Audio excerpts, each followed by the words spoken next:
Hi உறவுகளே, இந்த பாட்டை பாருங்கங்க. இது எனக்கு ரொம்ப பிடிக்குங்க. நம்ம ஆளு பார்த்துக்க இருக்கிறாரு இந்த பாட்டை. ஊருக்கெல்லாம் ராணினா என்னோட ஆசையெல்லாம் ஏற்றுக்கணும் நீங்க தான். உங்களை தான் எண்ணி எண்ணி என்ன சுரு அதுக்கு வேலை வராது. அப்படியே நம்ம வீட்டு வேலையை பார்ப்போமுங்க. நான் அக்கா எம்புடி வேலை பார்த்துருக்கேன் மட்டும் பாருங்கள்.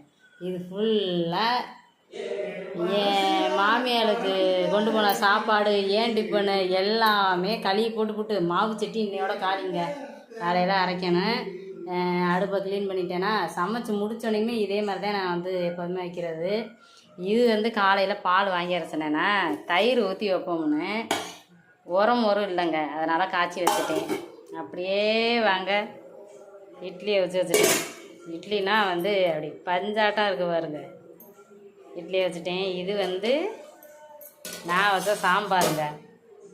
இட்லிக்கு போகும் பற்றியல நாங்கள் உப்பு சாம்பார்னு சொல்லுவோம். இது நான் வச்சுருக்கேன். இது தம்பி நான் சட்னி வச்சுருப்பேன் நினச்சி வந்திருக்கு. அங்கேயும் சாம்பார். இது தம்பி வீட்டு சாம்பார். அதை கொண்டாந்து கொடுத்துட்டு நம்ம சாம்பாரில் கொஞ்சோண்டு எடுத்துகிட்டு போயிருக்கு. அவ்வளோதான் இன்றைக்கி நம்ம வீட்டில் சாப்பாடு. வாங்க எல்லோரும் சாப்பிட்லாம். யாரெல்லாம் இந்த மாதிரியெல்லாம் வேலைக்கு போயிட்டு இப்படிலாம் வேலை பார்த்துருக்கா.